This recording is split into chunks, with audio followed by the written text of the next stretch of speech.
after that attack, I got in so much trouble as a kid, ridiculous amount of trouble. We came from a decent family. There was no reason for me to be doing the things I was doing, but I got in loads of trouble with the police, everything. My brother and sister were very different. I was the black sheep. And I was looking for danger everywhere. I was looking for this fight, this battle, always looking for this mayhem, chaos. And that's why it was like a natural thing for me to go in the Royal Marines then. I'd find it there, wouldn't I? I'd find it on the battlefield. Why were you looking for that? Were you trying to recreate the I'll go back to that. event? Yeah, Okay. yeah. No, I'll go back to, this is my theory. But so I went to the Royal Marines, and then that wasn't enough for me. Okay. I came back from Iraq, and I couldn't handle life as a peacetime soldier. I wanted to be at the sharp end, realised it was in the Special Forces, went for the Special Forces, got there, and again felt flat and dissatisfied. I then came out of the Special Forces, 11 years service, and then I was like, I'm never going back to a war zone. 3 months later, I was in a war zone. Pulled back in again. Then spent 4 years as a mercenary in Iraq, contractor, mercenary, whatever you want to call it, which was the most disruptive and threatening part of my career. Really? Because the drink, the bullets and everything else, and Valium I got involved with to handle the anxiety and everything else. And but then I got there, and again, I didn't find what I was looking for. That's why I drank so heavily and everything else. Then I left there, and it was, right, I'm going to start property investment. I'm going to change who I am, property investor. Yes, this is great. Then I stumbled across the Grey Man, which was the organisation that was rescuing the kids from child trafficking. So pulled into that, which would turn out to be the best, most amazing thing ever.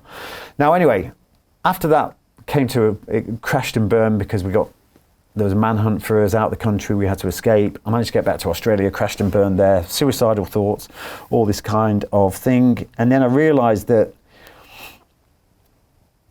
we're programmed to believe everything's an external fix, aren't we? Happiness, success, blame, everything's external. We believe that. And it was the first time ever I took responsibility. It's the first time I said, yeah, these things have happened to you. That's life, isn't it? Everyone has hardships. Everyone has trauma. These things have happened, but I'm here because of my choices. And I'm the person that can do something about it. I took responsibility, took ownership of all that stuff. And then it was when I was forced into that corner, it forced me to look within. When I started thinking about suicide, it forced me to look within. And it's there that I realized that the answers were hidden all along. If you want to change the energy of your situation, your environment, it doesn't start out there. This thing where you say, well, I'm going to go there, it's going to be a fresh start. I'm going to start a new job, it's going to be a new thing for me. I'm going to start a new relationship, this one's broken. If you haven't done the inner work, once the honeymoon period's over, you're back to that. And I realised that in this moment. I also realised in that moment, the battle I'd been hunting for wasn't out there. So we then interpret what's going on internally by searching externally. And this is what I've been doing, going to battle, war zone, this, that, and the other, never finding it or being satisfied is because I was looking in the wrong place. Wow. A lot of people in Special Forces are in a similar situation? I think so, but they won't admit that. Right. Investment Club. Today, I consider it the best investment that I've ever made. We get 4 projects presented a week by their associated CEOs. Personally, I'm completely blown away by the quality of these projects, and I know of nowhere else where I would be given this same opportunity. Each week that passes, I feel more appreciative of the fact that I'm a member of this group.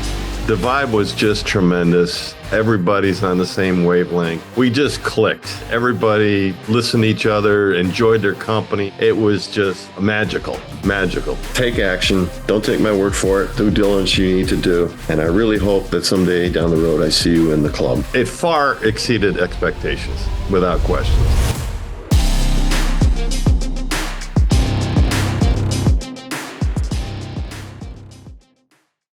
I think a lot of people in general, forget the Special Forces, I think people in general, this internal trauma, the trauma of just growing up.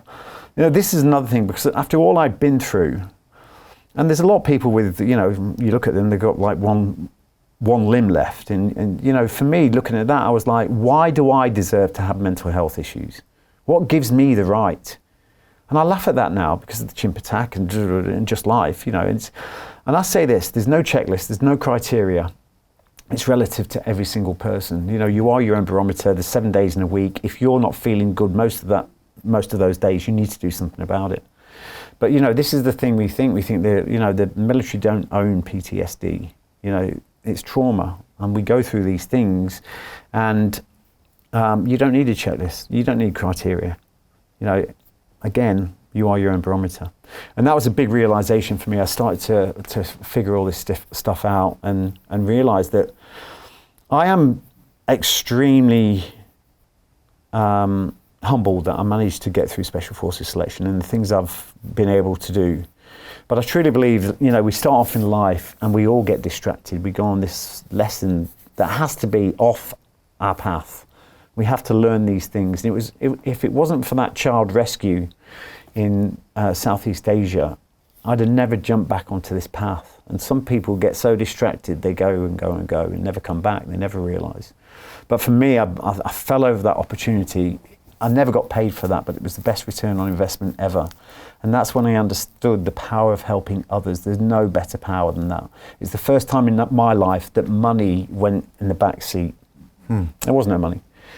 There was something far more powerful than and that. You were helping others for the first time in your life, directly. Directly. Now, you serving your country is one thing, but you were there for you. Seeing those kids, to get the edge. Seeing those kids and seeing, you know, we'd rescued them from villages, and then to see those kids, knowing they were going to be sold into that sex slavery, brothels, on a fishing boat that would go on a one-way trip, they'd be used, abused and thrown over the side. To see them in the orphanage in the morning as they're going to school in their uniform with a little satchel, holding their friend's hand as they walk into the sun, that's the best paycheck ever. And understanding the power of helping others. Of course we're meant to feel good helping our fellow human, aren't we? Yeah. This is why there's so much division in the world and we're all fighting against each other. Do you know, I think, I might have heard this from Bruce Lipton, but do you know the true meaning of the word competition? Tell me. To strive together. We changed it as a society. And you can actually look that up on Google. And there's two people that win in that. There's the person with the knowledge, person without the knowledge. This person has the gift to pass on that knowledge to this person. And this person then gains from that and we rise together. Now you look at everything, our schooling, everything, it's all about being first. It's not about teamwork. You know, there's team sports being played, but it's really all about being first. And we've created this battle against everyone. You know, when it comes to social media and everything else, there's nothing social about it. You know, it's all, I've got more followers than you. And, you know, when you go into business, you might have had this as well. People that are not truly your friends, but they'll give you support until you start going past them. You know what I mean? Then the energy starts to change. And this person says, oh, he's really changed. It's not. You've really changed. But it's like people don't support each other. We don't collaborate. And it should be collaboration over competition with everything. And this, as a collective, is what we need to do with society. We need to start working together. We need to start collaborating, not competing. But look at it like addicted to football, addicted to all these sports, which is all about beating people. Everyone wants to beat each other at work. Everyone wants to beat each other at sports. And I'm not saying we shouldn't have a little healthy competition, but that's the dominant force. Beat the other person. Hey, I know investing in crypto is scary.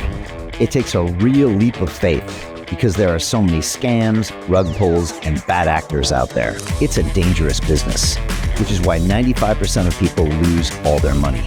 Well, that's why I created the London Real Investment Club, so you can access the hottest deals on the planet and use the crypto bull market to create the generational wealth that you deserve.